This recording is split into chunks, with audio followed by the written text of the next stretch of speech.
Olá, bom dia meus amigos. Hoje aqui estou com mais um cliente aqui que reclama que a centrifugação da máquina está pesada e a bomba de água está fazendo um pouco de barulho. Tá verificando aqui o defeito?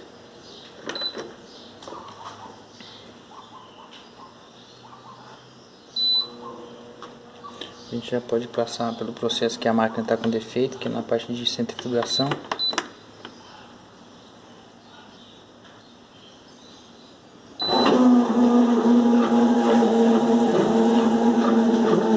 Tá dando pra vocês ouvir aí, ó, mas o barulho da bomba é aqui atrás da bomba.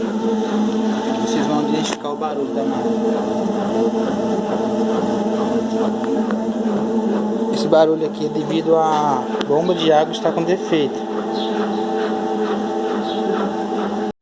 Aqui pessoal, aqui é a parte de baixo da máquina.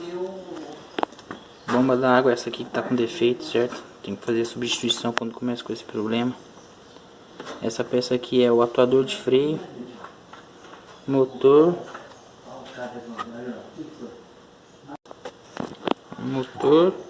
correia. Às vezes o cliente reclama para você: a minha máquina tá fraca, não tá batendo. Tá funcionando, mas ela não tá batendo legal, tá centrifugando devagar. Você pode vir aqui, às vezes é só uma correia frouxa também, entendeu? Ou seja, mais uma dica. Aqui a máquina tá trabalhando normal, tá batendo. Aqui é a função. Essa peça aqui, ó, atuador de freio, quando essa peça branca aqui funciona, ela puxa essa, que libera a catraca aqui, ó, aí vai fazer o processo de centrifugação. Essa parte aqui é a bobina, eu falo bobina, mas é o capacitor, certo? Cada máquina tem o seu devido capacitor. E aqui a cliente pediu para fazer uma lubrificação. Vou estar retirando essa peça aqui. Tá lubrificando essa peça aqui também, ó, que ela fica seca. Tá lubrificando aqui dentro desse motor, desse câmbio. Esse câmbio aqui é um câmbio chinês. Ele quando dá problema, a gente não consegue arrumar ele, só trocando ele completo. Essa pecinha aqui, ela tem um macetinho para poder tirar ela. Tá vendo? Aqui você tem que levantar essa peça aqui, ó. Só que eu não vou conseguir fazer com a mão. Tem que levantar essa peça e rodar ela no sentido contrário, pra cá. Que daí ela vai forçar a molinha e vai destravar, ó. Viu?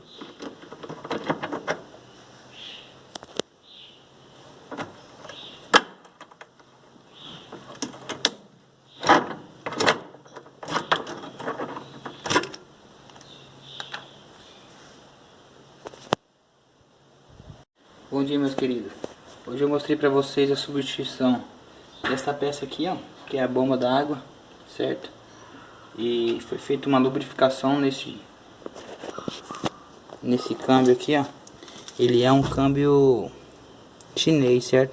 Se você não tem uma certa experiência para mexer com ele, eu aconselho você não fazer essa lubrificação, porque tem que fazer a retirada desses 4 parafusos aqui e ele dá um pouquinho de trabalho. Se você não tem um certo conhecimento com esse câmbio aqui, eu aconselho vocês não fazer esse tipo de lubrificação, certo? Foi feita a lubrificação da catraca, tá? E a lubrificação dos rolamentos do motor aqui também. Essa aqui é uma lubrificação básica e vai variar o preço aí de vocês aí da sua cidade, certo? Troca da bomba de água, que estava fazendo muito barulho. Provavelmente, futuramente ela ia dar problema. Talvez podia ser hoje ou amanhã, mas ela ia dar problema. Aí a cliente optou por trocar. Aí eu falei para ela do meu serviço novamente, ó, eu trabalho com lubrificação, a sua máquina está um pouco pesada, se a senhora quiser fazer uma lubrificação, a senhora já aproveita que vai trocar a bomba, já faz a lubrificação, já faço um preço mais camarada para a senhora. Ela aceitou o meu orçamento e fez o trabalho comigo, entendeu? Eu aconselho sempre a vocês que quando for fazer algum tipo de trabalho, oferecer para os clientes o serviço de vocês aí, como lubrificação, higienização, essas coisas. Eu falei para ela que eu faço higienização também. Futuramente ela vai querer fazer higienização, que ela precisa, a máquina dela precisa. Tá jóia? Então, ó, pessoal, muito obrigado aí a todos aí. Curta o meu vídeo, compartilhe aí com os amigos, deixe seu comentário, sua crítica também, a gente vai estar melhorando, certo? Eu trabalho com atendimento a domicílio, então essa aqui é a casa de uma cliente minha, ela deixou autorização para mim estar fazendo o vídeo, certo? Então compartilhe aí com seus amigos, deixe seu joinha, se inscreve no canal aí e ative o sininho de notificação. Até o próximo vídeo. Tchau, obrigado.